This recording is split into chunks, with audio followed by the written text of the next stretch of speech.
Hey Yorana, j'espère que vous allez bien, bienvenue sur ce nouveau vlog. Et aujourd'hui je commence ce vlog avec une bonne nouvelle. J'ai un nouveau portable, donc une nouvelle qualité. Voilà, un portable à 1 € et ensuite je crois que c'est 7-8 € de plus sur la facture. Mais franchement c'est cool, voilà, ça évite de payer 200 ou 300 € d'un seul coup. Pour juste un portable. Voilà, donc franchement, j'ai pris aussi l'assurance, hein, voilà, je vais pas vous mentir. Avec toutes les randos qu'on fait, avec tous les trucs qu'on fait, avec 3 enfants, avec voilà, il suffit qu'on soit en train de bouger dans tous les sens et puis hop, le portable qui tombe et hop, il n'y a plus de portable. Donc on a décidé de prendre l'assurance, en tout cas pour le mien. Pour le sien, on verra à un autre moment quand il aura envie. Mais moi, j'ai décidé en tout cas de prendre l'assurance. Du coup, je vais vous prendre un petit peu en face cam parce que ça faisait un petit moment que j'avais pas fait de face cam.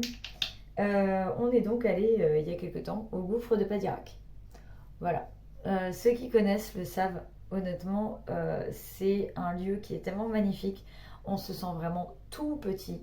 Genre vraiment, vraiment, vraiment tout petit parce que c'est immense, c'est vraiment immense.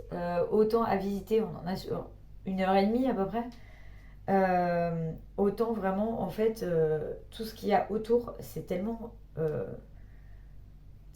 immense, c'est tellement beau en fait. Honnêtement, c'est vrai que la balade en barque, on a vraiment adoré. En plus, on est tombé sur un monsieur qui était juste trop, trop gentil.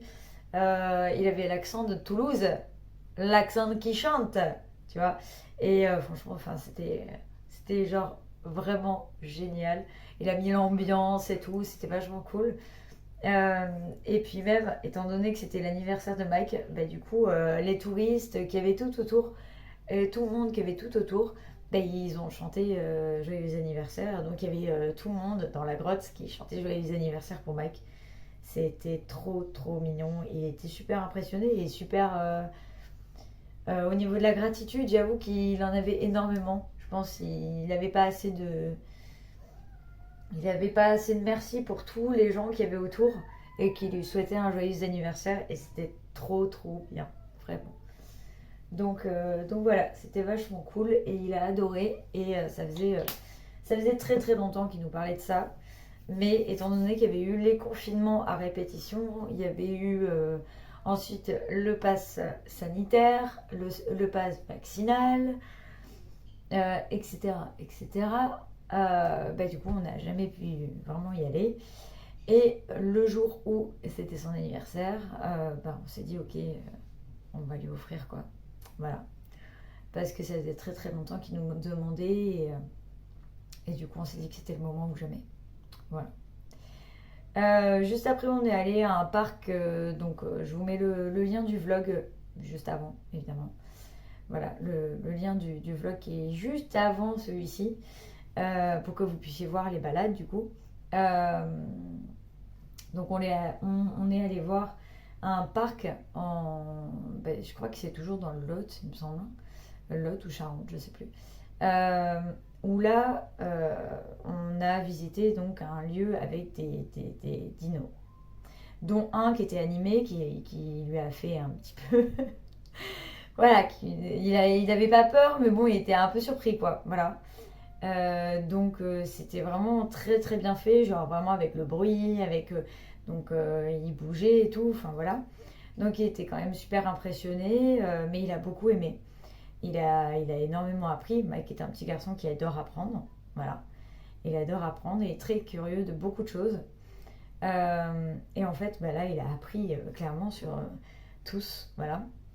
Il a retenu des noms qu'on n'était même pas sûr qu'il allait retenir. Mais en fait, il a retenu des noms parfois à rallonge et tout. On était là, on avait du mal à le dire. Lui, c'est bon, vous. Donc voilà. Euh, Ouais, franchement, ça s'est très très bien passé. On a découvert vraiment différents moments du coup de l'évolution, de plein de choses. Et puis on a découvert aussi un petit peu, bah, au fur et à mesure aussi, comment on est devenu à être des humains. Voilà, des humains, ou comment on est devenu. Avant, on était des homo sapiens, etc. etc. Et en fait, il a appris beaucoup, beaucoup de choses aussi là-dessus, parce qu'en fait, on a une partie dino dans ce parc, mais on a aussi une partie une partie sur justement l'humain en fait. Comment on est devenu des humains et quelle transition on a fait avant de devenir ce qu'on est maintenant. Voilà. Donc il était très très content aussi de découvrir ça. Voilà. Et les prochaines sorties, on a déjà des idées, mais j'avoue, voilà, je pense qu'on va attendre un petit peu plus tard. Parce qu'en général, l'hiver, il n'y a pas grand chose qui est ouvert, quoi. Les parcs d'attractions ferment la plupart du temps, sauf certains, des gros comme Disney ou quoi. Mais sinon, le reste, surtout quand il n'y a pas beaucoup de monde, enfin, même le gouffre de Padirac, il est fermé à partir du mois de novembre. Et il rouvre que qu'en avril-mai, je crois. Donc voilà, comme il n'y a pas beaucoup de monde qui visite, du coup, ils font le choix d'arrêter de faire les visites et d'arrêter de payer des gens pour rien. Et le dimanche, on s'est retrouvés avec nos proches, voilà, avec quelques-uns de nos proches, y compris le parrain et la marraine de Mike, qui sont donc ma sœur et son conjoint, que j'embrasse très fort. Voilà, et du coup, là aussi, il y avait plein de gens autour, y compris nièces, neveux, etc. Et franchement, c'était vachement cool. On a fait surtout plaisir à Mike, parce que c'était son moment à lui. Il a quand même 7 ans. 7 ans, c'est vraiment un cap, en fait. C'est vraiment important. Et puis nous, c'est nos 7 ans de parentalité. C'est pas n'importe quoi, mais si.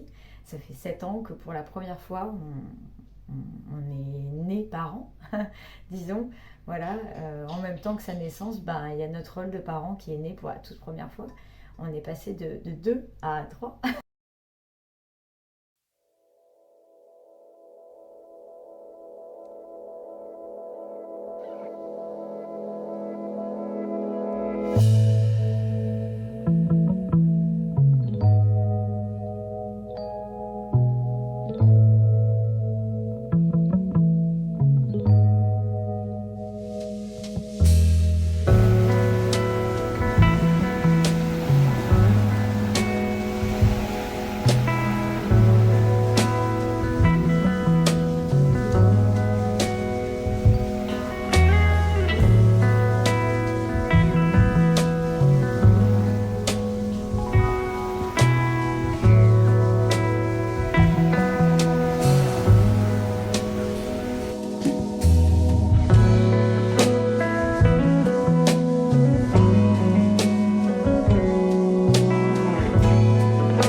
C'est quoi ça?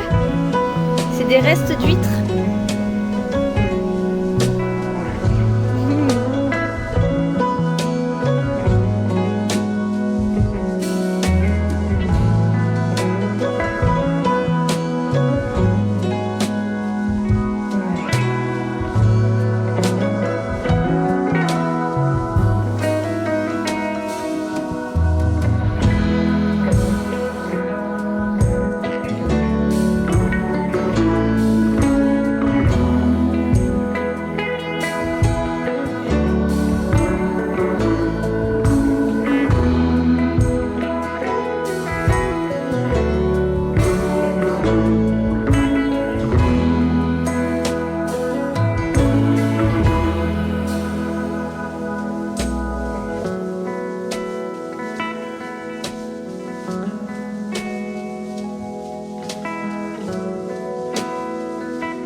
J'aime beaucoup les observer quand elles partent comme ça dans le pays chaud. C'est très très beau. Oh, c'est magnifique. Bah oui, on les entend, ouais.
Donc ce matin, je n'ai absolument pas fait de ménage.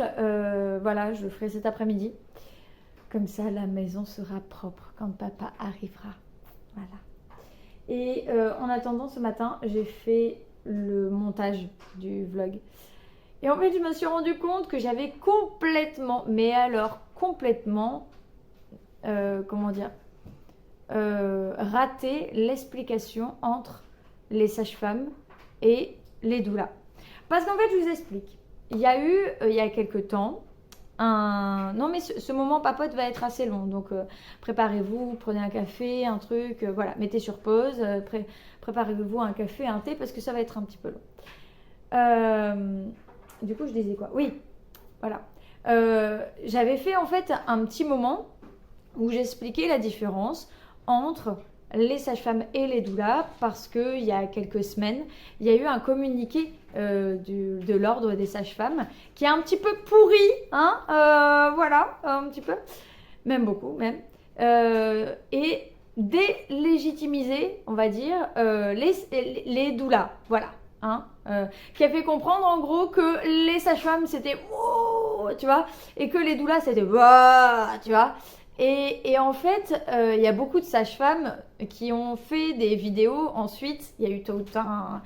Voilà, derrière cette polémique, il y a eu plein de sages-femmes qui ont enregistré des vidéos, à côté de doula ou pas d'ailleurs, et qui ont dit je suis une sage-femme et je soutiens les doulas. Voilà, et juste rien que pour ça, merci à toutes les sages-femmes qui ont fait cette vidéo, parce que franchement, enfin, voilà. Et donc, il y a eu plein de sages-femmes qui ont pris la parole et qui ont dit, ben voilà, nous, on est sages-femmes et on soutient les doulas. Et même, on travaille en collaboration avec les doulas.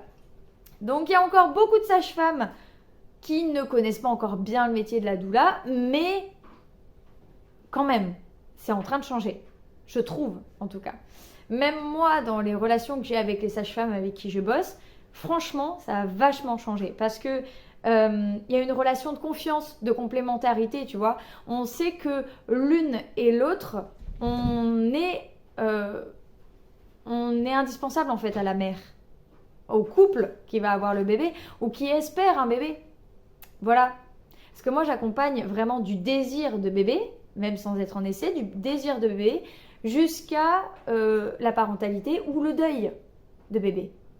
Le truc, c'est qu'il y a plusieurs différences entre les sages-femmes et les doulas.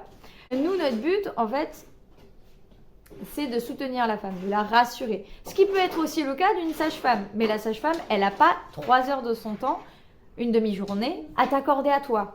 Tu vois, elle a toutes les autres patientes. Voilà. Alors qu'une doula, si tu réserves 3 heures, 4 heures de ta journée, pour elle, eh ben, elle les réserve pour toi. Voilà, tu vois, elle peut venir boire un café juste pour te demander comment tu vas. Elle va pas te demander quel poids tu fais, elle va pas te demander où en est ton taux de diabète gestationnel, elle va pas te demander tout ça. Il y a vraiment une différence entre personne ressource doula et personne médicale sage-femme. dans le sens où une doula, par exemple, et là je parle vraiment des doulas en règle générale. On a toute une spécialité et voilà, il y a des doulas qui sont yoga, il y a des doulas spéciales deuil, des doulas spéciales accompagnement des essais bébés, donc tout ce qui est FIV, symptothermie, PMA, etc. etc. Hein, voilà. Qui te font aussi retracer possiblement tout ce qu'il y a derrière le désir de l'enfant. Tu arrives en fait vraiment à parler de ça. Une sage-femme, par exemple, elle peut te faire, si elle est agréée bien sûr, elle peut te faire un accompagnement pour donner naissance à domicile. Voilà. Alors qu'une doula, elle ne peut pas participer à ça, sauf s'il y a déjà quelqu'un de médical à côté. C'est-à-dire que les AAD, donc accouchement à domicile, elle peut être là, mais si c'est un ANA, donc accouchement non assisté, elle ne peut pas faire office, entre guillemets, de médical. Ah, donc FIV, PMA, symptothermie, qui vont t'expliquer le cycle de la femme, etc., etc. Il y a des doulas qui font que des blessing way. Il y a des doulas qui...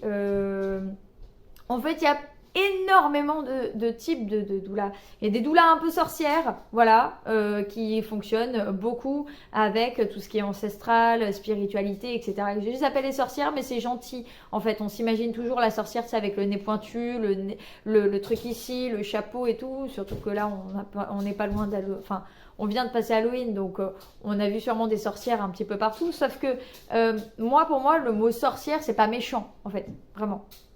J'ai pas le stéréotype de la sorcière, tu sais, avec le chapeau pointu et le nez crochu avec le truc ici. Voilà. Donc tout ce qui est spiritualité, il y en a qui font le pendule, il y en a qui font tout type de choses, de la sauge par exemple dans toute la maison pour purifier la maison, le sel sur le paillasson, enfin je veux dire voilà, il y a plein de choses comme ça. Il y en a qui sont spécialisés dans l'alimentation, il y en a qui sont spécialisés dans l'accompagnement vraiment à proprement parler de la grossesse, c'est-à-dire qu'elles vont carrément faire les courses avec toi pour t'accompagner en fait, hein, vraiment au cas où tu as un malaise ou quoi que ce soit. C'est vraiment, elle est là vraiment pour toi en fait, elle n'est pas là pour elle peut même t'accompagner à faire la liste de naissance, le projet de naissance aussi pour le jour J. Il y a des doulas qui sont aussi spéciales postnatales, vraiment, où elles font du ménage, elles gardent les aînés, elles gardent bébé le temps que toi tu prennes une douche. Voilà, en fait, il y a beaucoup de spécialités qu'il n'y a pas chez la sage-femme. La sage-femme, elle est là du côté médical, mais elle accompagne un petit peu vraiment de façon bienveillante pour certaines, pas toutes malheureusement. Mais si tu choisis une sage-femme qui est bienveillante et qui est empathique, etc., etc., tu vas tomber du coup sur quand même un accompagnement. Elle a quand même une notion d'accompagnement. C'est surtout qu'elle a quand même le côté médical. Alors que nous, vraiment, on n'a pas le droit de faire de diagnostic. On n'a pas le droit de faire tout ça, en fait. Parce que ça fait absolument pas partie de notre métier. Nous, notre métier, c'est d'accompagner, de faire un accompagnement un peu comme un coach, tu vois. Sauf que là, c'est pas un coach genre « Allez, vas-y, tu vas y arriver, soulève le poids, machin ». C'est pas un coach de sport, tu vois. Là, c'est différent. C'est un coach bien-être, bienveillant, empathique, qui te rassure, qui répond à tes questions, qui te donne des conseils, qui te donne aussi des choses comme des livres. Il y en a qui passent des livres, il y en a qui passent des bouillottes aussi, si tu n'as pas le temps d'en acheter pour le jour J. Il y en a qui vont venir te donner aussi des peignes, tu sais, les peignes pour pouvoir ensuite, pendant les contractions, faire ça et détourner l'attention du cerveau sur l'essai, voilà. T'en as d'autres aussi qui vont faire d'autres choses. Mais en gros, hein, il y a tout type de doula, tout type d'accompagnement, d'accompagnante périnatale. Il y a tout type de... Voilà.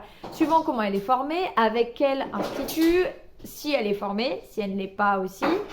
Perso, je me forme moi-même avec des livres, avec des documentaires, avec des des ouvrages, tout plein d'ouvrages, des e-books, voilà. En fait, ça fait des années, ça fait plus de 7 ans que je me renseigne sur plein de sujets totalement différents les uns des autres et qui font référence justement au féminin, à la maternité, à la parentalité. Et en fait, ça agrémente tout, quoi.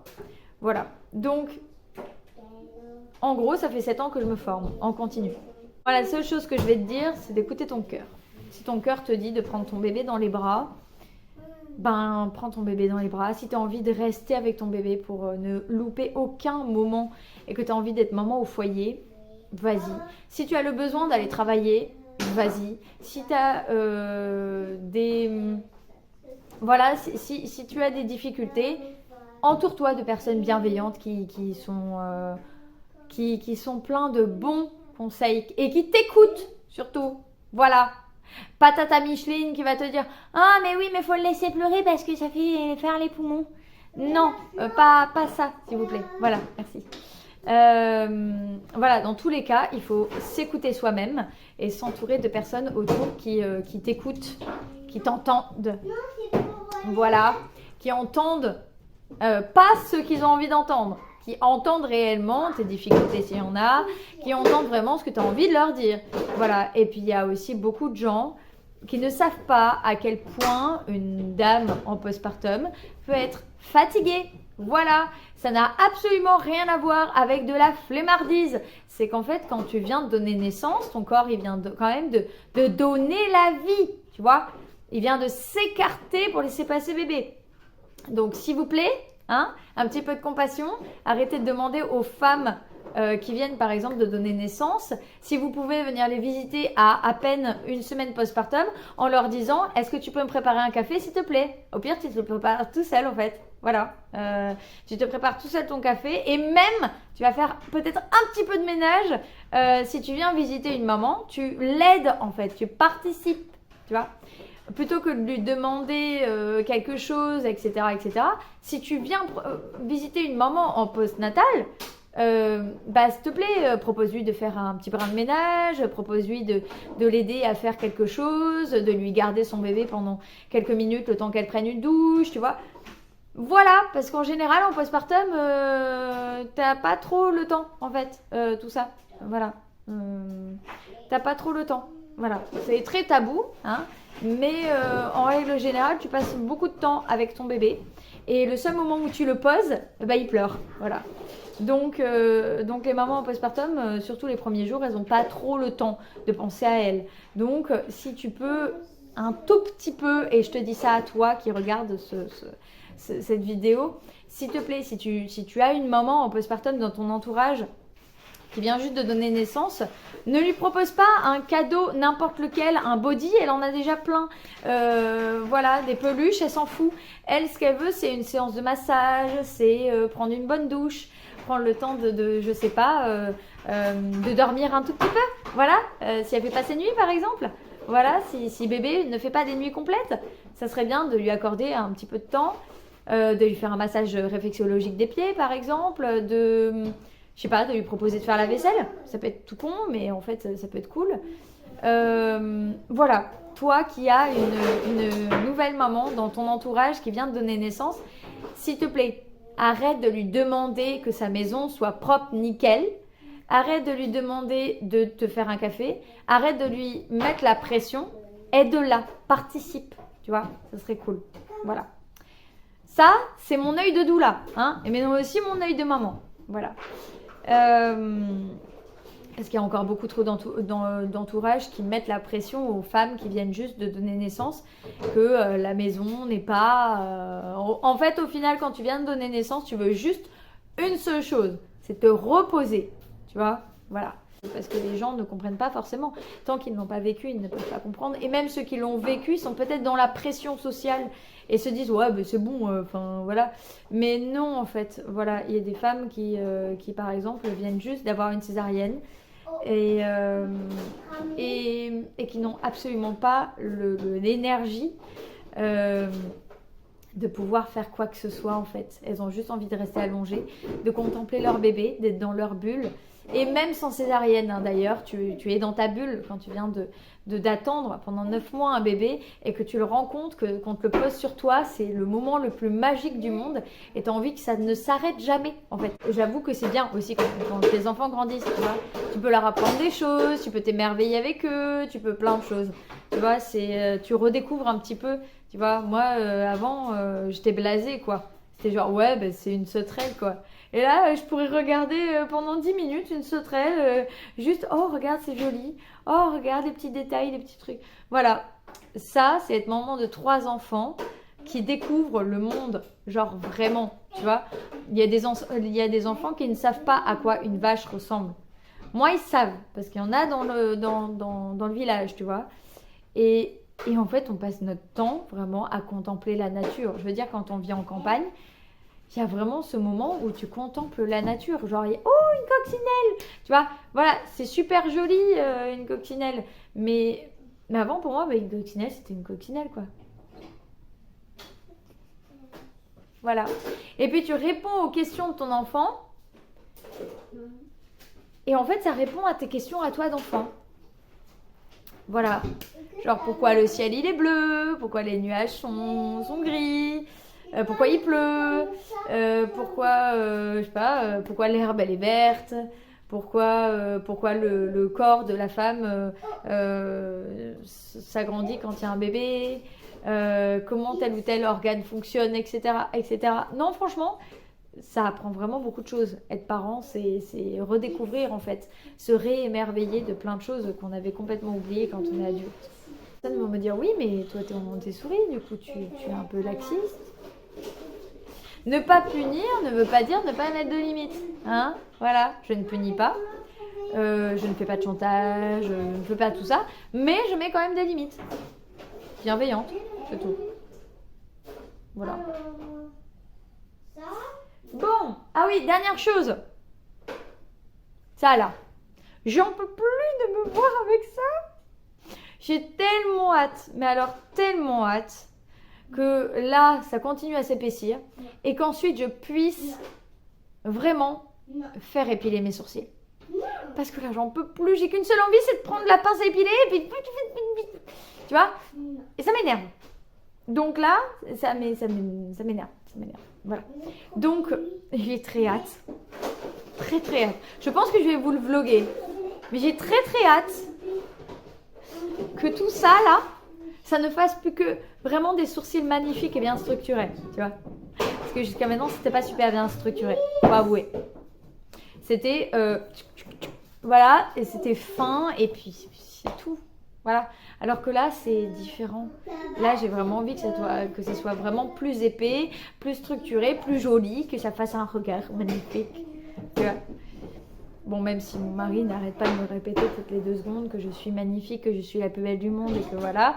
C'est normal, il me regarde avec des yeux de l'amour, mais moi je me regarde avec mes yeux à moi. Et je me dis, oh mon Dieu, regarde-moi tes sourcils, tu vois.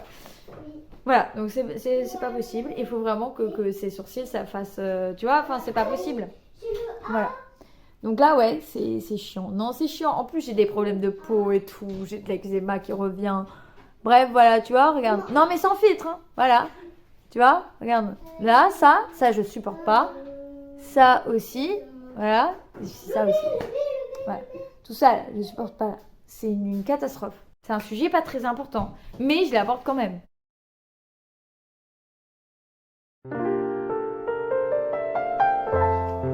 Mais sérieux là, tu me grimmes dessus.